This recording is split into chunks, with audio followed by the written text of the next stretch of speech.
के सोनपुर के मेला में ए हो धनिया है रैलिए दरैया बाबू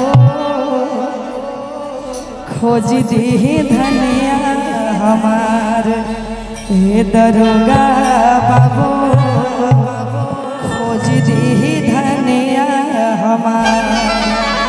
भैया इसको थोड़ा सा रिफ्रेशिंग और बढ़ा दीजिए।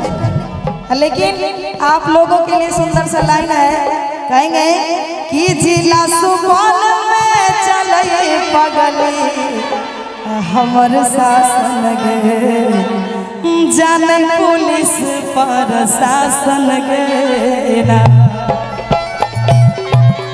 और इधर वाले के लिए कि हमें सुनबो नहीं छोरी के करो भाषण गे। ऐसे देखेगा तब दिखेगा कि जाने पुलिस पर शासन गे। आगे आज न तकल है परसू पाका होत गए कि आज न तकल है परसू पाका होत गए। ऐ भपटिया ही में गे छौरी मोर धमाका होत गए। अरे ये एक एक करके सब गाना सुनाएंगे जितना मेरा वायरल सॉन्ग है सब। तब तक के लिए शुरुआत करते हैं सोनपुर के मेला से ना कि सोनपुर के मेला में धनिया है रैलिए दरोगा बाबू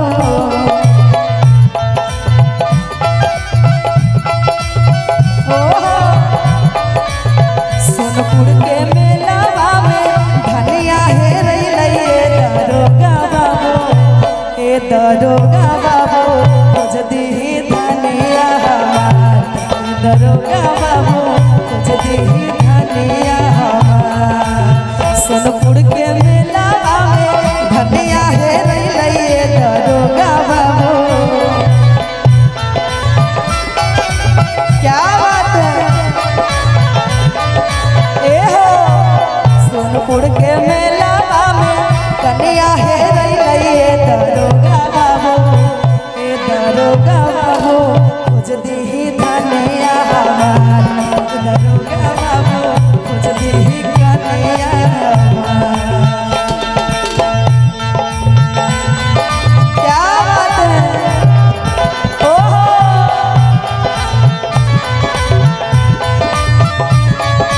आरे जिया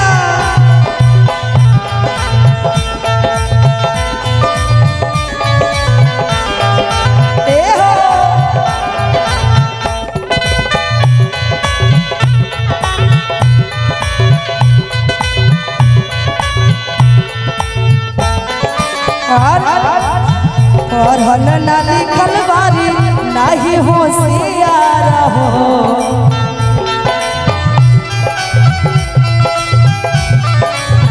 पढ़ल ना लिखल बारी नहीं होशियार ए दरोगा बाबू ए दरोगा बाबू घर के है लक्ष्मी हमार। ए दरोगा बाबू घर के है लक्ष्मी हमार। सोनपुर के मेला में धनिया है रैलिए हो सोनपुर के मेला में धनिया है रैलिए दरोगा बाबू ए दरोगा बाबू खोज दी धनिया हमार। दरोगा बाबू खोज दी कन्या हमार। क्या बात है आरे जिया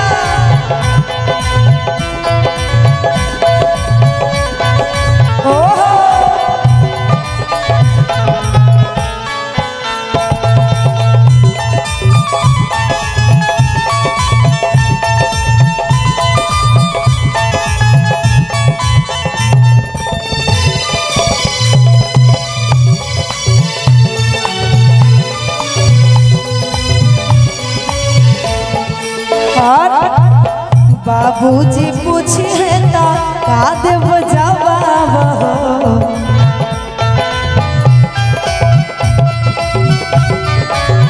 बाबूजी पूछे तो का देव जवाब दरोगा बाबू ए दरोगा बाबू माई दी है जी जियते हमारा मार ए दरोगा बाबू माई देह जियते हमारा मार। सोनपुर के मेलावा में धनिया हे रही हो, सोनपुर के मेलावा में धनिया हे रही ए दरोगा बाबू, ए दरोगा बाबू खोज देही कनिया हमार, ए दरोगा बाबू खोज देही कनिया हमार, दरोगा बाबू खोज देही कनिया हमार, दरोगा बाबू खोज देही कनिया हमार, दरोगा बाबू खोज देही कनिया हमार, दरोगा बाबू खोज देही कनिया हमार। अच्छा लगा हो तो जोरदार ताली बजनी चाहिए चारों तरफ से।